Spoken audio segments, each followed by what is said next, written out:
Coming up next, the Bookening watches and reads The Hollow Crown.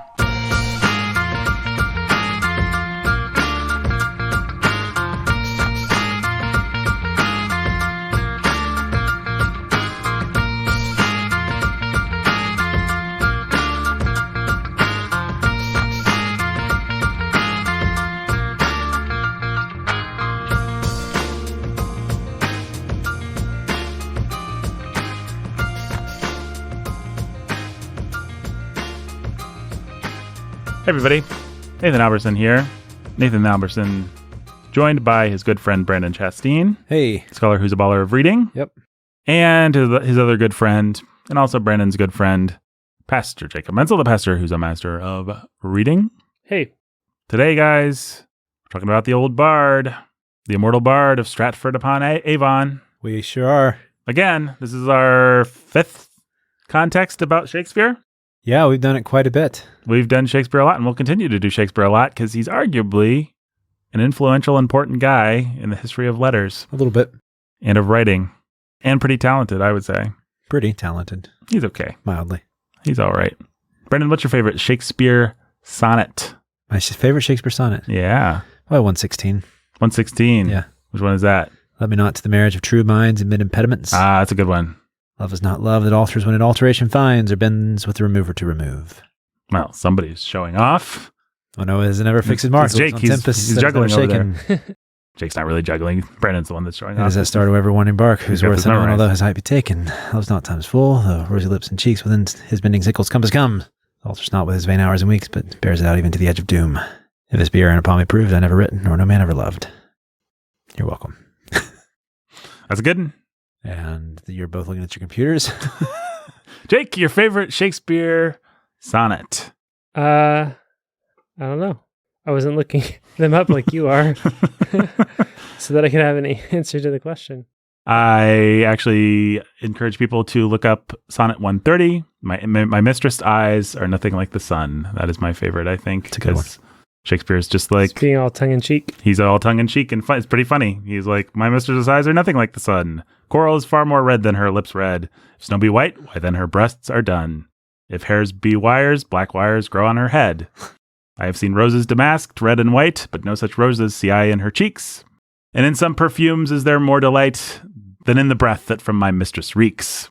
I love to hear her speak, yet well I know that music hath a far more pleasing sound. I grant I never saw a goddess go. My mistress, when she walks, treads on the ground. And yet, by heaven, I think my love is rare, as any she belied with false compare. It's a good one. Isn't that nice? Oh, so sweet. It is really sweet. Very nice. And it's nice and ironic, and he's like, she's just cool. She's my mistress. I love her. Yeah. Doesn't matter if she's not some poetic goddess.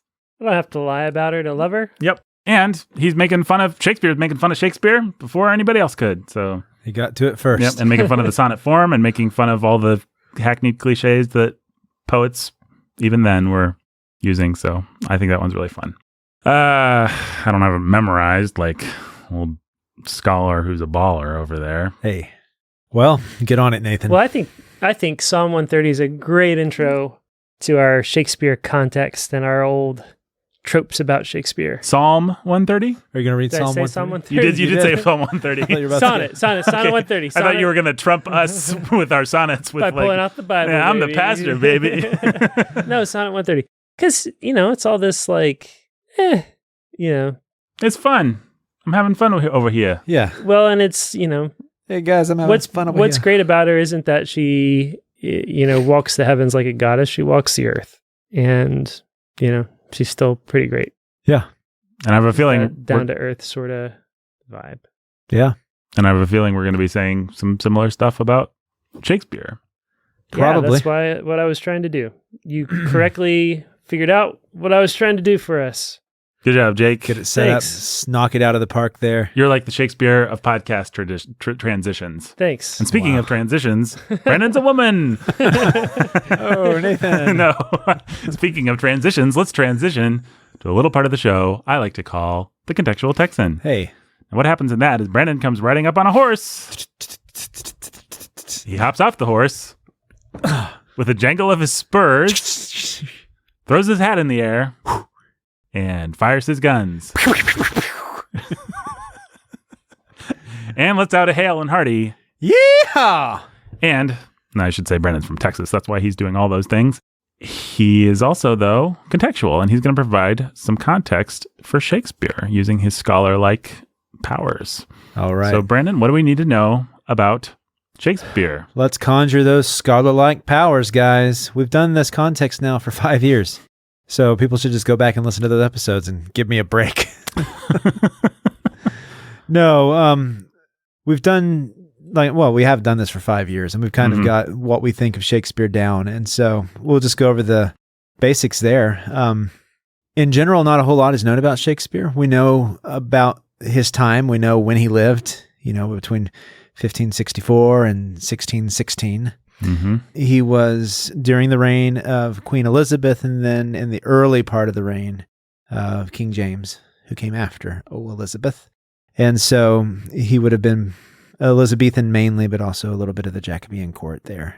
But we know of him through his will, and we know of him through references to his plays from other playwrights and other theater goers at the time. In fact, what's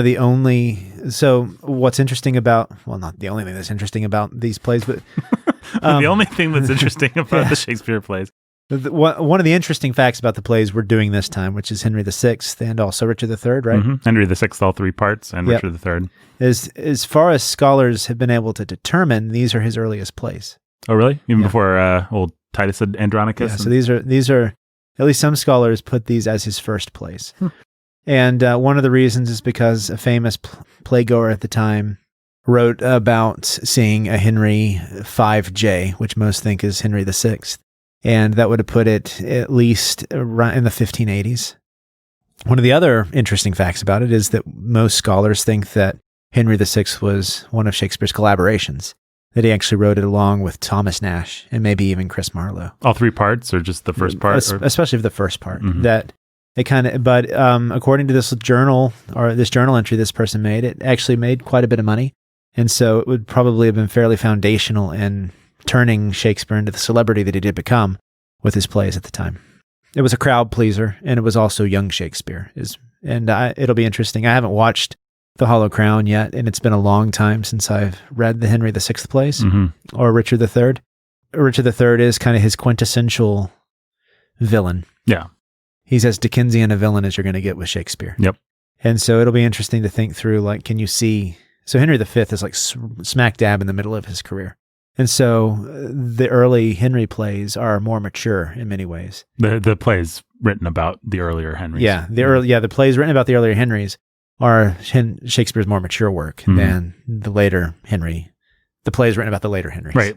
Which makes it a little bit confusing, but it'll be kind of fun to watch and see if we can tell that. Well, the way The Hollow Crown, I'll just go ahead and say, because I've watched the first installment, the way they solve that problem is they take 3 Shakespeare plays, Henry VI, part 1, 2, and 3.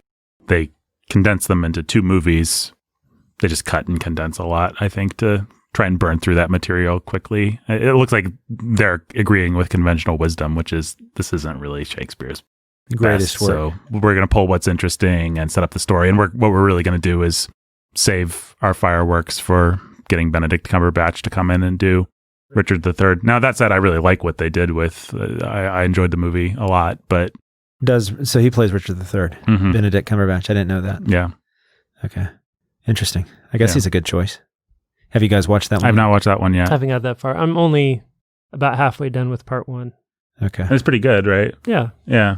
It's good. And old Shakespeare had a way with words, but yeah, you can see how they're burning through the material quickly. I think there's a whole thing with Joan of Arc, which Shakespeare spent a lot of time on this character, and it's kind of weird, and they just solve that problem by quickly going really fast. Which is probably the right choice, but we'll have lots more time. You see Joan give a speech. You see Joan kill what's his face? What is his face? Certain name starts with a T. Talbot. Talbot. Yeah. You see Joan kill Talbot, and then you see Joan burn at the stake. Right. That's it. Yeah. That's all you get at Joan. You don't get, as I think Shakespeare gives you, Joan actually challenging the Dauphin to a duel or something like that. There's a bunch of setup with her that they just don't even bother with. They just cut that out. Yeah. That's probably wise. I think it probably was, actually. I think the way to make this work is to, in that format at least, was to just emphasize momentum. Okay. Anyway, I'm sorry to derail what you were saying. No, like I said, we don't know a whole lot about Shakespeare, but we do know he was born in Stratford upon Avon. His dad was a fairly prominent figure within the city. He was one of the council members, but it didn't mean that he had much high privilege. He wasn't like he didn't have a courtly upbringing. So a lot of the stuff that you will see like in Henry VI, his imaginings of what it would be like to be in the court, it was really just his imagination. Mm-hmm. Later on in life, when he got a lot of success and his acting troupe became patronized, not in the sense that we use the word, but people look down on them. They were literally patronized by Queen Elizabeth and other prominent figures of her court. He would get direct access to kind of the pageantry, the mask and the balls and stuff that surrounded her court. And I think that I don't know. I think there's probably then more of an accurate flavor of what that would be like. So, like when the Dauphin sends the tennis balls to Henry V, you know, that and the Henry V speeches and stuff like that. I think that a lot of the color, or with Hamlet, with the court, how that play opens up, or King Lear. I think a lot of that comes about because he actually got direct access and got to see it. And see so the machinations of a political machine working and all that. So you can see Shakespeare developing as an artist, in the sense that he can use kind of what he had access to give more color to his later plays. While if memory serves, Henry VI, Richard III, they're more character driven. Like Henry III basically is just a character study of Richard III. I meant Richard III, not Henry III. Yeah. I'm getting really confused with my names here. But would make sense, you know, like Dickens wrote what he knew. Mm-hmm. He wrote a lot about courts early in his career. And then as he got more familiar with London and stuff and other things like that, his books took on some more character. Oh, you mean courts like with judges and gavels? Yeah, not and like, stuff? not now. Okay. Now we're using like courts in many ways too. People are gonna have to juggle lots of different terms here. Anyways, he probably would have gone to one of the small local schools in town that would have been for wealthier merchant class kids. He probably wasn't in the boarding school, but in the sense that he could have just walked to the school. He didn't have to board there. But most scholars think that he would have learned Latin, and he would have also been introduced to like the histories of England there, and he would have also been introduced to like Petrarch and stuff. So I think it was Holinshed's history, and also, is that right? Hollinshed's, yeah, that sounds. And Petrarch's the lives of the great Romans and Greeks. And so why that's important is because what he would learn in his childhood from these books would basically give him the material for all of his plays, right? And so we know that he married fairly young. Can I ask a question about what you just said before you move on? Yeah. Would he have had, do we know, access to reference materials? Like, would it just have been what he was taught in the school, and then that had to stick with him, and he had to draw on it from memory as he wrote these things? Or would he have been able to look at books? And he would have been able to look at books, I'm pretty sure, right? I mean, there's no way to know that for absolutely certain, but the printing press was already a thing at the time. So books were... And they weren't just They weren't just the elite. Completely for the elite. They were more for, so even part of his success would be because you could have the quartos, the folio editions of his plays printed and put out in these little shops, and you could go and buy them for like a penny or whatever, a farthing, whatever. Well, if he had wealthy patrons, he would have had access, would have been able to appeal for anything that he would need in order to continue to write and create these plays. So you go to your wealthy patron and ask for access to their library, or ask them to get you, whatever it is you want or whatever you need as a part of their patronage of you, I assume it's what I would do if I were Shakespeare. Yeah, I'm imagining that he would. Well, especially if you're writing a nationalistic propaganda piece, like I think people would want to give you access to whatever you needed to. And the Queen's one of your patrons, right? Yeah, you would imagine that he would. But that's what's so fascinating about Shakespeare is here he is, one of the most prominent literary figures ever. And almost all of what we do as far as his life goes is speculation. It's imagining. Like we know how authors would have dealt with this, writing these plays, and we assume he probably would have, but it's just speculation. Which, of course, we may as well just get this out of the way, has led to a lot of people speculating that Shakespeare didn't even write his plays, right? And so we at the Bookening don't hold to those theories, and we've dealt with them in the past. No, I'm just going to say it again. Those theories seem to me to be elitist, to be snobby, to be mean-spirited. It's very small, because what they assume is that some dude couldn't just come along and have this kind of imagination, and so they want to give it to someone of note. Yeah. And so what you have to know is, as a person, this carpenter from Galilee couldn't come along and have some teaching to upset the ruling classes. But even in a little small town like Stratford-upon-Avon at the time, he would have had access to the mystery plays and to other like festival plays that would have taken place within that little community. And so his love of storytelling and theater, it could have been excited by that. And then also at school, reading these books and having access to these sorts of stories. It doesn't take, for a boy who has the genius that Shakespeare had, he could have taken that material and ran with it. Right? Mm-hmm. And then obviously you would have had the primary fodder for people who grow to be great novelists and storytellers like that, which is just other people, right? He would have other people to observe. And he was a keen observer and a keen discerner, and would have had his father and had all these other men in the town that he could have watched and learned from. And so we see this so Jane Austen is a good parallel, because she didn't have a big world that was offered to her, right? That she had access to, and yet she had an extraordinarily rich cast of characters. Mm-hmm. And also Dickens to an extent, because he had the poor background. He didn't have access to a lot of things that other children his age would have had. And yet these people just have an incredible ability to watch people and observe and to make generalizations, but also distinctions and discernments about human character, and then put them into their own creations. Right. And so all that to say, it's not out of the realm of possibility, because we see it all the time with other novelists and writers we've read in the Bookening, to think that a little boy from Stratford-upon-Avon could grow up to be Shakespeare. Mm-hmm. He didn't have to be Francis Bacon. He didn't have to be the Earl of Oxford, right? And the people who make those arguments, it's elitist. It's the type, the William F. Buckley's. I don't think he made that argument, but it's the guys who would follow his tradition with you need the Harvard and Yale education. That's what makes you able to.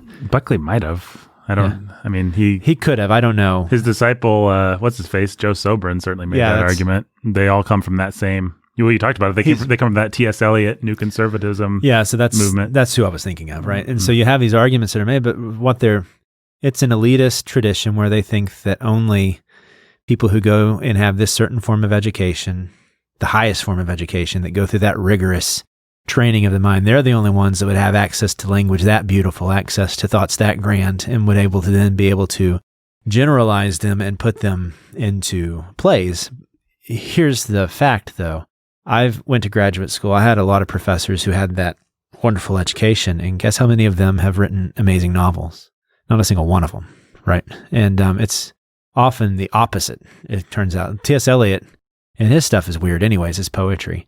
It's often the opposite happens, is that, like, Harold Bloom tried to write a novel. Oh boy. And it's absolutely crazy and pretty bad. They think they're too smart for their own good. I'm not going to say they become too smart for their own good. They think they're too smart for their own good, and so therefore they think that they can create what Shakespeare did. Mm-hmm. Right? Mm-hmm. And it turns out that it's not really about the PhD, it's about these other things. It's about just being... I think it's one of God's great glorious mysteries of the way that he's made the world is you can't reverse engineer greatness. Yeah. We've talked a lot on the Bookening about the importance of diligence and hard work in any creative endeavor, but there is that 1% spark of inspiration that you just can't. And timing. And opportunities and relationships luck, and a million other providence, factors. Whatever you want to call it. It is just like God just gives it to some people and he doesn't give it to other people, and that is that. End of discussion, period. And so, with opportunity, Shakespeare had it because he was a man who was born at the exact right moment to become Shakespeare. Steve Jobs was born at the exact right moment to become Steve Jobs. Yeah. Mm-hmm.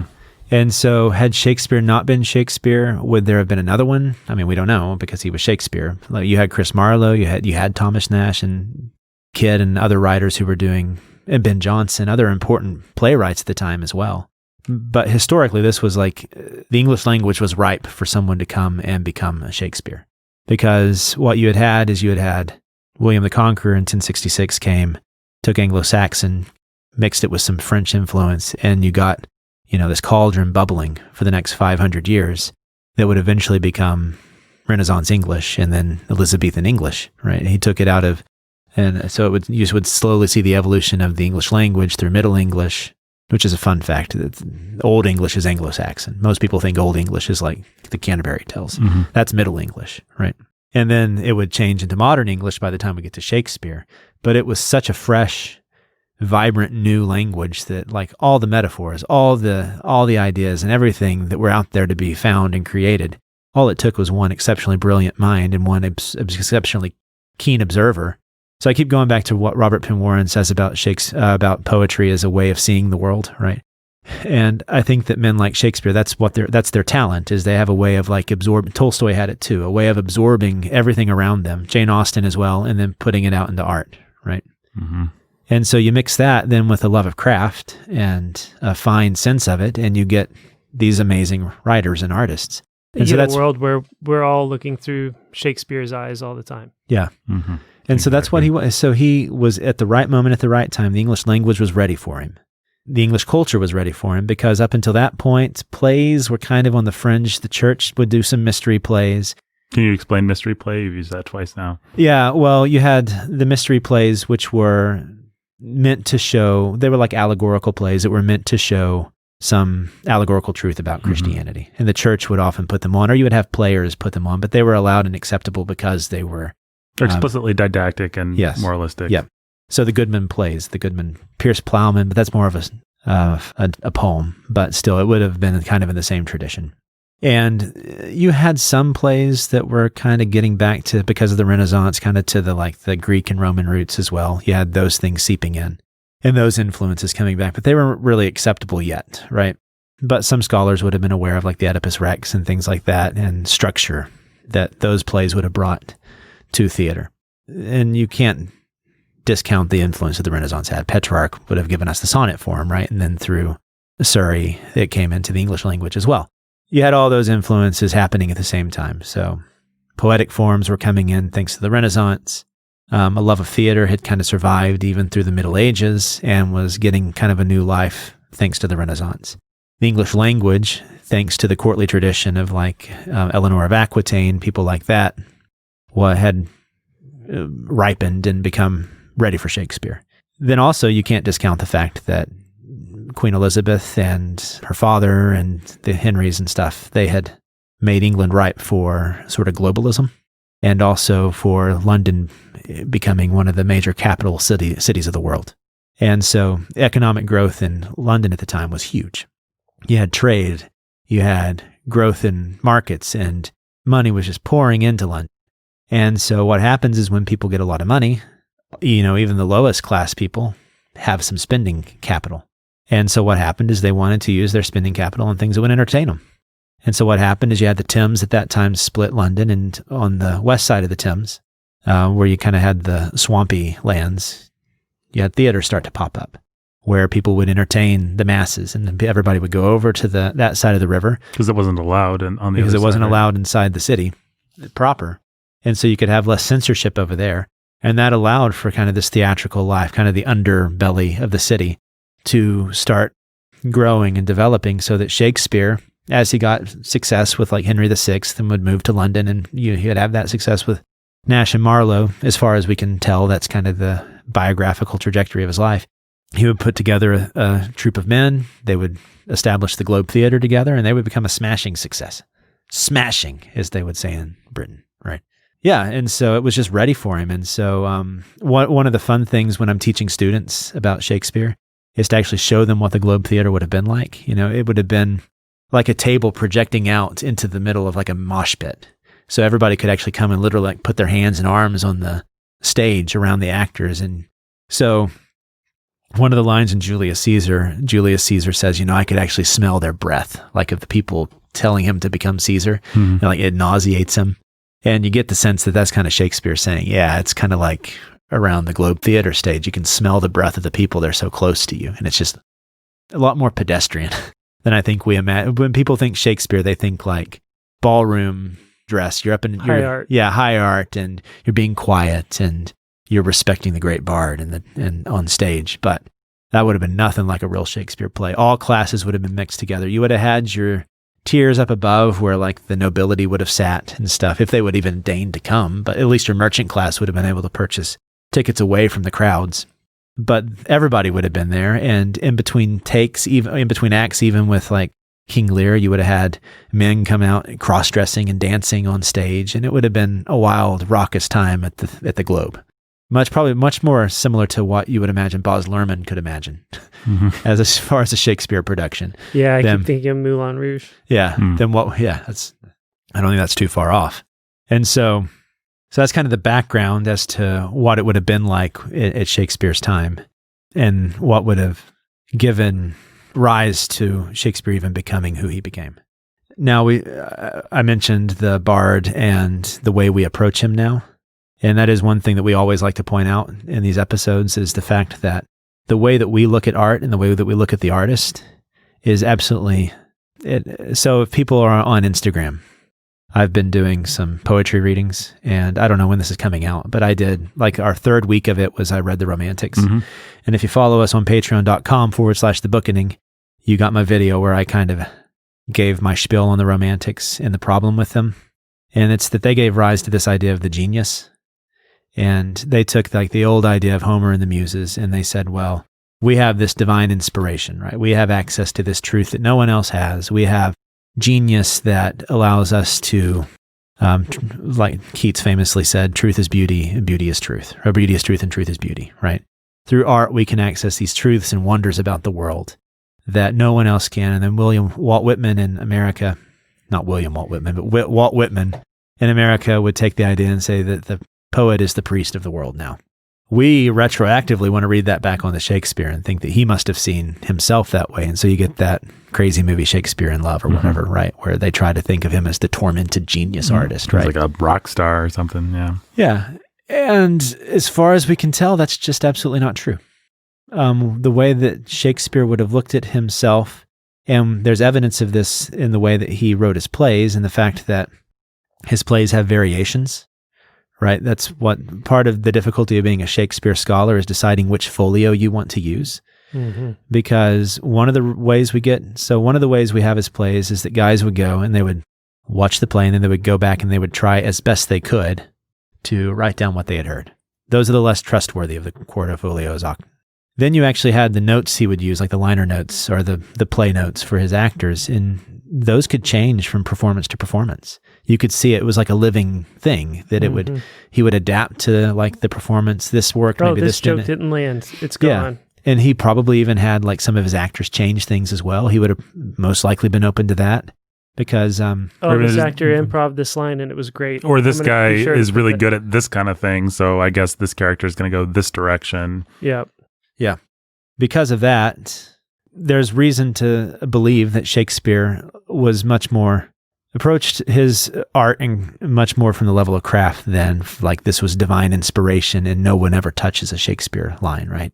He didn't see himself as the way we see him, Shakespeare, right? He saw himself as writing plays that were meant to entertain the people that were in the Globe that night. He saw himself as a businessman, and he adapted to the performances at the time. And so he was much more along the lines of the way people saw art at the time, which was as a craft and not as this divinely inspired gift from the muses, right? And so there's more of a humility to a Shakespeare play. And I think it really adds a lot to Shakespeare to realize that this is the way you should be looking at it and not the other way. For one, it allows you to realize, well, if something's not quite working in Shakespeare, he probably would have been fine and admitted it himself, right? You don't have to see him as every single thing that Shakespeare ever did was perfect, right? If you don't like Titus Andronicus, fine. Maybe he didn't. Maybe it didn't work for him. But he still needed to put on something, and that's what he came out with. And he was still extremely good at it, right? There's no doubt his influence is immense. He gave us quite a few of the metaphors that we use today in our English language. Like one of my favorites is so we had the word eye, and then we also had the word ball. He decided to put them together. Now we have eyeball, right? And so just those simple things like that. So he's extraordinarily creative with language, extraordinarily creative with poetry, and it's no doubt that he has had the most influence over English literature and the English language than any artist has ever had. But he didn't set out like thinking, this is who I'm going to be, right? His sonnets shared in some of that thinking and tradition, but that was because that's the way that the sonneteers wrote those poems, right? But it's a stretch to think that he wrote every play thinking, I'm going to be remembered as Shakespeare. In fact, the only reason we remember him as Shakespeare is because two of his friends, Hemmings and Condell, took his folio and in 1623 after his death, I think it was 1623, probably somebody's going to say, well, it was actually 1621. 1 star. 1 star. That's a joke because somebody actually did that one year. Over Shakespeare context. Over Shakespeare, yeah. Because you said that Elizabeth died in 1613 instead of 1603. 1603. Yeah, so from the top of your head, you gave a date within 10 years of her death. And the person was like the worst thing I could have done. So 1 star. 1 star. 1 star. And so he's remembered because they took those volumes and they made the effort to get them published and to have him remembered. Mm-hmm. And so it's interesting seeing how history plays out like that. It's interesting to think, had they not done that, would we even know Shakespeare beyond just a footnote in history, maybe 1 or 2 plays that we would read in history class? Who didn't get that treatment? And yeah, what great stuff was lost? Yeah, you wonder those sorts of things. But it's just more of a fun thought experiment than it is anything else because we have Shakespeare, right? But yeah, and it's important to see art that way because it's easy for us to get caught up even today in the idea of the artist as the genius, as the artist has some access to truth that nobody else has access to and can teach us these wonderful things. We see that with like the way that a lot of the indie movie movements have been, right? Mm-hmm. Well, yeah, you guys like, Star Wars and the Marvel movies, but man, what about this filmmaker? He's doing really important stuff, right? And he's really speaking truths that the few that have access to it, they're the ones, the smart, the intelligentsia. It's a sort of Gnosticism. It's just nasty because Shakespeare was for the people. Shakespeare wanted to entertain and make money. And he became very rich doing it because he was able to retire early, moved back to Stratford-upon-Avon, and as far as we know, died because he drank too much at his daughter's wedding with Ben Jonson. So he was a guy who liked to party. He was a guy who liked to he had a lot of joy in his life and success too. He bought quite a few properties in Stratford-upon-Avon, was successful. He would have been more along the lines of one of these indie art directors who landed big and got to direct a Star Wars film. And thought that was the greatest thing that could have ever happened to him. And then retired because they had all the money. Yeah. Yeah. So he would have been more along those lines, right? Instead of a Francis Ford Coppola who made his big movies early on, but then went crazy towards the end of his life. A few other things, well, maybe just one other thing that I can think of it's just fun to note, or at least important to note, is that in his will, he did leave his wife his second best bed. That's often looked at as a sign that he had a troubled relationship with his wife. So this goes also back to the sonnets because he wrote a lot about the Dark Lady and also about a young man in the sonnets. And so people are saying, well, he had troubled sexuality, maybe he was a homosexual, all these things that we like to speculate about Shakespeare. It's important to note that the second best bed, it's always important to keep things in context. And the second best bed in a home would have always been the marriage bed because the first best bed would have been the bed that you reserved for guests, right? You wanted them to have the best. But actually the best bed in the home would have been your second best bed, which was the bed that you shared with your wife. And so likely it was a very sentimental and romantic gesture in his will to leave it to his wife. Well, or even just to say it, it would have been hers anyway. Yeah.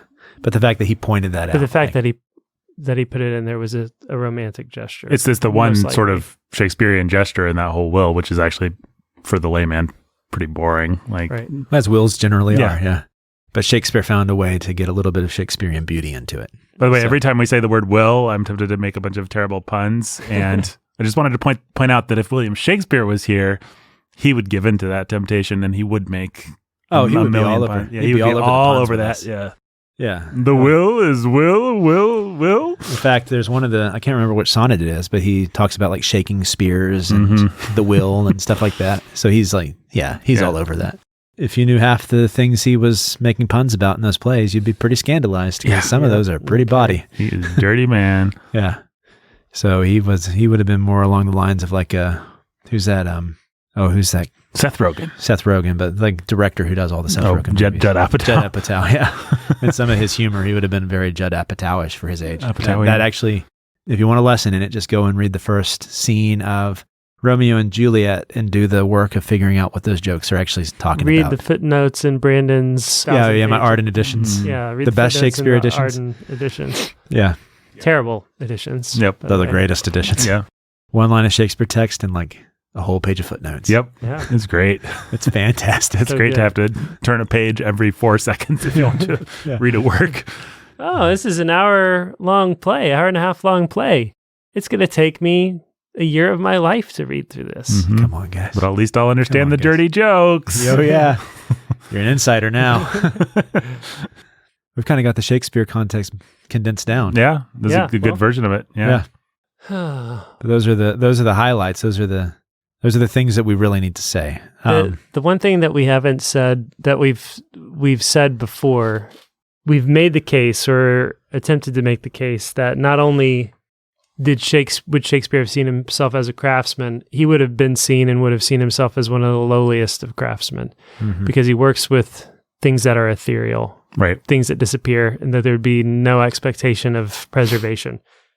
And he made no provision for it. Yeah, I mean, he's that's all the evidence you need there. Like Shakespeare did not ensure that Shakespeare lasted. Yeah, he didn't try to keep his plays around for anybody. It was just like he wrote for his generation, That's right, and yeah. the next generation would write for their generation, and it would just keep disappearing.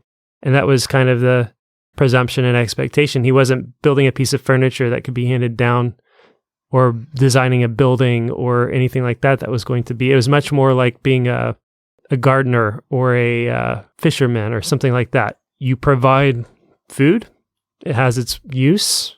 You provide entertainment, you come to the theater, it has its use. And once you've left, it's gone, it's done. Yeah. Well, you see that also in the cheerful appropriation that Shakespeare did of the people that came before him. I mean, you can find proto Taming of the Shrew type plays and proto history, and Shakespeare just took that stuff. Like their stuff was gone. My turn. Those to guys do were my dead. spin on these stories, And I'll use the best of what those guys did, and I'm happen to be a genius, so I'll improve it tenfold. But you can go back and trace the lineage and find the bad non-Shakespeare versions of a lot of these things, which have a lot of the ideas that he ended up using. Yeah. Well, and the point of mentioning that is we give a lot of airtime to the idea that art belongs in its place, in its proper place, and books belong in their proper place. And a lot of, and it's something we like to harp on because the kind of person who's going to find this podcast is going to typically be, like us, the kind of person who's going to want to elevate books and literature and art far above where it ought to be. Mm-hmm. One of our live show that we did once was basically about this, right? Yes. The Shakespeare discussions we've had have been very influential in the way that we've thought about literature and the bookening. It's really helped me because I was the kind of guy for a long time who wanted to give art more place than it had. And it's actually helpful to realize that, God did give us creativity. He did give us craft, and he wants us to delight in it. Like he gave us the ability to look at the world and take pleasure in the sound of words and in language. And that's part of the beauties of theater, of poetry, things like that.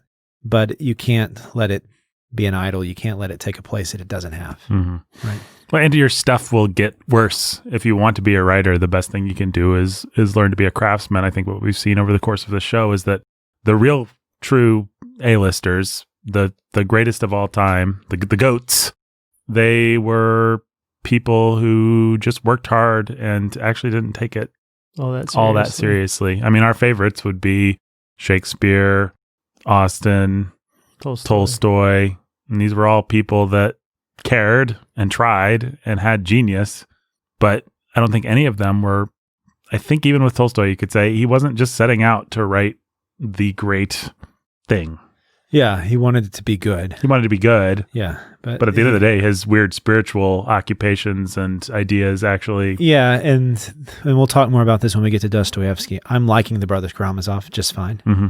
But there is a big difference in the way they approach the story. Dostoevsky, it's all about, look at Dostoevsky's philosophy and ideas and how he can show you Dostoevsky's philosophy and ideas. Yeah. And in the end, War and Peace, Anna Karenina, they're bigger than Tolstoy, right? Yeah. And because in the end, what he wants is for you to actually have some joy and pleasure while reading. Mm-hmm. And if you get away from that, if you start thinking that, like Dostoevsky, I think, thought, and other poets in the past have thought that your art can replace theology and your art can replace philosophy and all these sorts of things. Well, philosophy, whatever. Anything can replace philosophy, but... Twiddling your thumbs. Yeah. iPhone games. Bashing your head against a wall. Yeah, so, but if you think that art's going to do what only the Bible can do, then you're going to get yourself into some trouble. If you are humble and put it in its place, you're going to get moments of beauty, and you are going to get moments of intense truth out of it too. Tolstoy gets it, right? Jane Austen has it, and it's going to be all over Shakespeare too. My father has it. Yeah. You have that My power sister as well. has it. Yeah. Oh boy. I guess the only Sister. You have a twin sister. I guess the only other point that we usually say that we haven't said is reading a Shakespeare play is in fact the same as reading a screenplay, and you're not actually getting the full effect if you're not watching this thing performed. It's not possible to get the full effect because we're not getting it in context. Right. So we have to acknowledge that from the outset. We don't get it performed in the context it was meant to be performed in. We don't get it from actors who understand all of the nuances and can, give the right inflection to those jokes that, just sail over so many people's heads. Well, and people always I really like The Hollow Crown, but we don't get it with Shakespeare's direction. Yeah.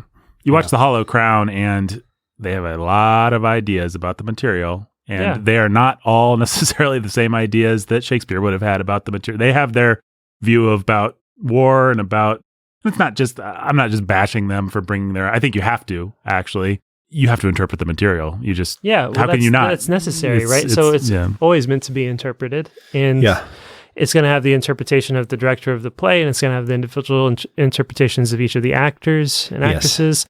All of that is part of what makes a play a play. Mm-hmm.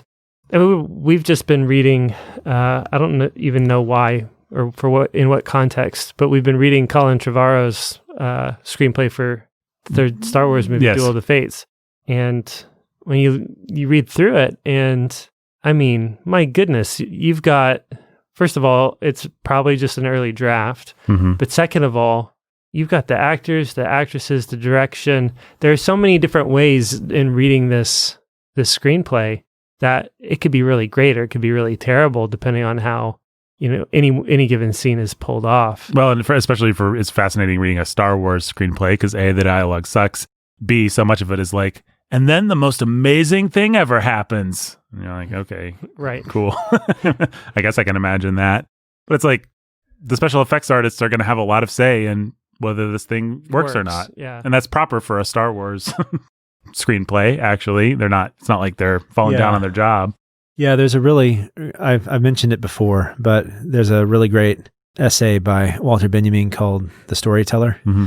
where he traces what's happened with the novel, is that the novel has become intensely focused on, it's almost narcissistic in the sense that it's focused on the isolation of one reader with one author. Yeah.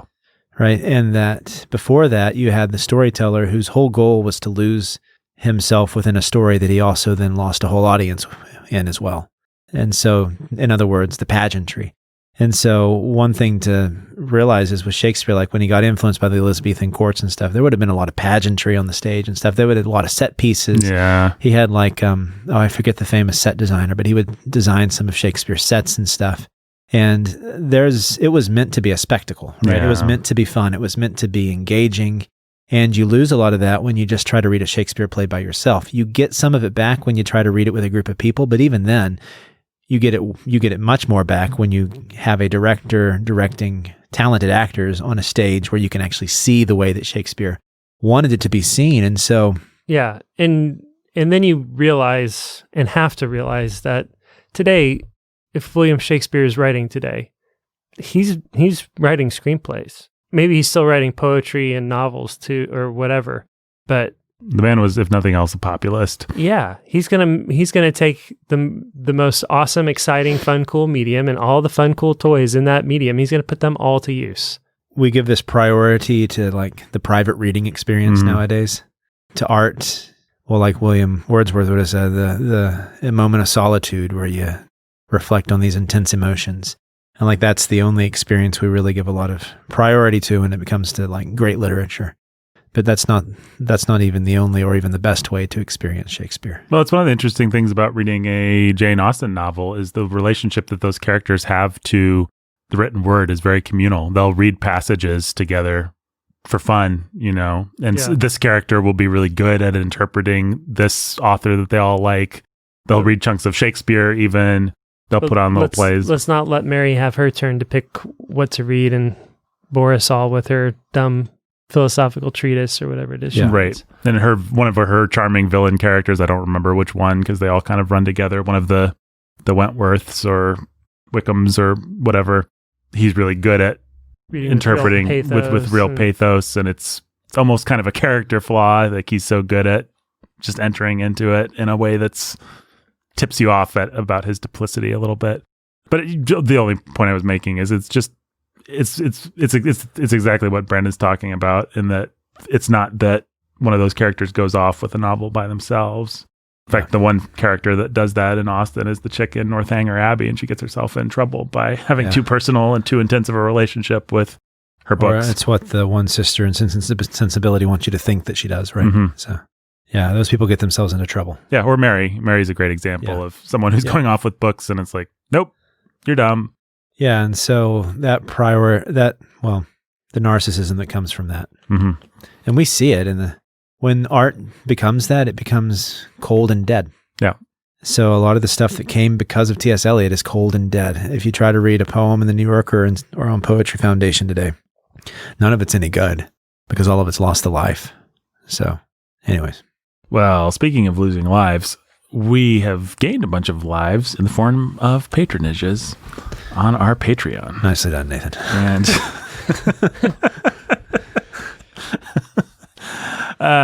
man, I'm the Shakespeare of podcast tradition or transitions. Wouldn't you guys say? Yes. Yeah. I mean, you gave me that title, I think, earlier in this episode. But you were the Shakespeare of. I'm willing to give it back to you. You can be the Chris Marlowe. It's not fair. I think you're being. Was I being too humble? Jake's the. We won't say who's and who. We just know who is who. We'll just say we have the Marlowe, the Shakespeare, and the Ben Jonson of podcast transitions. Nice. Of course, what I'm transitioning to is... Which of us is most likely to die from partying too hard at his daughter's wedding? That would be you. Oh, thanks. Let's see here. Where are my list of patrons? What we're going to do is we're going to shout out our patrons. And Brandon, how do you get a patron shout out, a donor shout out? Well, you go to patreon.com/the Bookening and you give us money. That's right. At least $10 for a shout out. Yeah.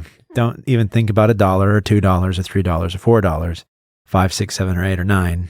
Not even $9.99. It better be $10. If you want that shout out. If you just want to see great videos of Brandon talking about poetry or us hanging out behind the scenes, you can give $5 for that. Maybe even a penny. I don't know. Is that a possibility? I don't know why you'd want to do that. Patreon would have to split the penny, and yeah. If you want to give us a penny personally, if you want to mail one in, like we'll take your pennies, I guess. Sure. I don't know. It's up to you guys and your accountant. Mm-hmm. If the postage is more than what you're sending, that seems weird to me. But hey, live and let live. That's my philosophy. All right, guys. Is that your philosophy? No, sum up your entire life philosophy right there. I think if there's anyone that doesn't have that philosophy in this room, that's probably me. But okay, let's let our patrons live in this great segment called Donor Shoutouts. Where another great transition. Right? Another great. You are earning that title. Transition. And speaking of great, yeah, our patrons are great. And keep going, Nathan. Keep going, yeah. It's like Shakespeare, man. Yeah. Coming with eventually you'll actually get us transition metaphors and puns. Yeah. We know, Jake. Eventually, maybe Hamlet's just going to make his point and stop monologuing. It's the greatest monologue in the history of the world, man. You got me there. Yeah. Buddy. You just keep on transitioning. Yep. Benedict Cumberbatch gives a pretty good one too. Have you seen his? Yeah, I have. You showed it to me, actually. Yeah, he brings a whole new character and tone to it that I had never seen before. Mm-hmm. Well, speaking of characters, some of our Patreons are real characters. Yeah, that's right. All right. And now we're going to shout them out. Oh, brother. Hey, what was the catchphrase that we came up with last time that was going to be our T-shirt? It's Thought Christmas, y'all. Thought Christmas, y'all. It's Thought Christmas, y'all. That's right. That is a shirt. That is a shirt. That's a great shirt. And we should try and work that catchphrase in more often. So it's Thought Christmas, y'all. It's Thought Christmas, y'all. What's up? It's Thought Christmas, y'all. I don't know why you cock a gun after saying that, but the sign of a great catchphrase is that you can cock a gun after saying it, and it sounds cool. Terrifyingly right. Exactly. Okay. So, have it your way. Yep. Speaking of having it your way, it's the right one, baby. I'm loving it. Yo quiero Taco Bell. And speaking, you guys went straight to fast food. Our minds run in certain directions, Jake. Oh man! Speaking of Taco Bell, some of these patrons gave us a ringing endorsement. It's getting better. It's getting better. All right, let's shout out these patrons. What I want you guys to do, oh boy, you know what? Let's bring back an old classic. We've never done this. We've never repeated a formula. But one of my favorite things we ever did was, and I don't even remember who was standing for who. Maybe you guys remember. One of you was Team Dracula, and the other two was Team Frankenstein. What? And Brandon, I want you to say Dracula. I want you to defend Dracula, and Jake, I want you to defend Frankenstein. We just say their name, right? Like we're trying to defend them. You do whatever you want. That's what's going to happen after I say each patron. You don't have to say their names. You just say Dracula. Okay. All right. Robert and Rhonda, the Lovebirds. Frankenstein. Dracula. The Artful Anthony Dodger. Frankenstein. Dracula. Little Anthony's Cigar Store. Dracula. Frankenstein.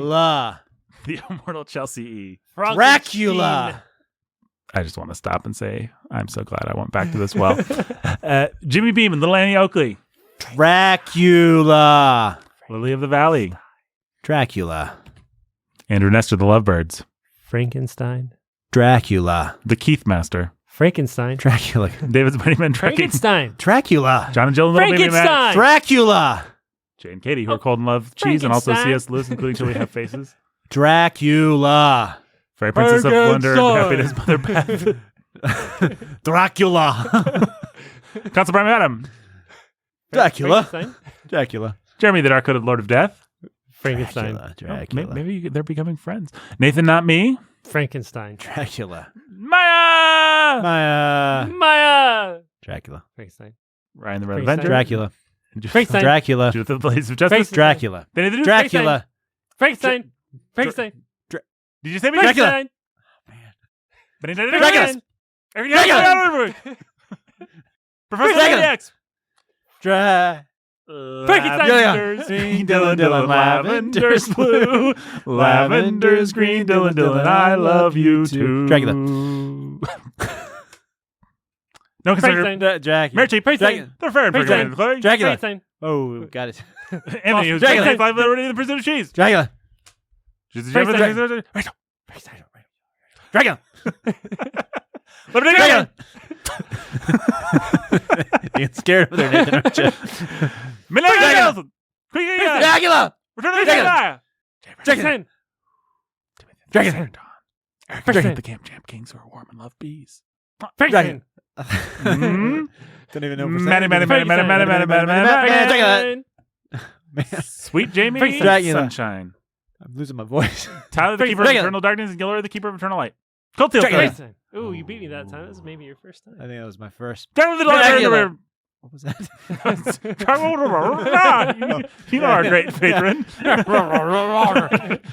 Jacqueline Frankenstein. Dracula. Are you turning into Frankenstein? Is that what's going on? John Frankenstein. Bombadil and Captain Tennille, his mate. Oh, man. Saxophone Alice. Oh, got another one out of like 50. Hey. Frankenstein. Oh, man. Eli. Dracula. The Scarlet Pilgrim. Eli. Frankenstein. Dracula. Bye, everybody.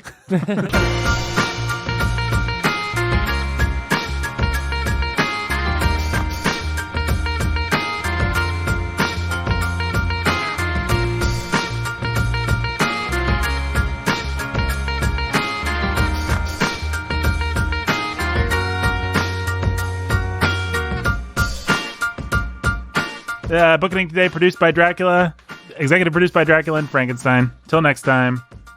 Frankenstein. Dracula. Patreon.com/bookening.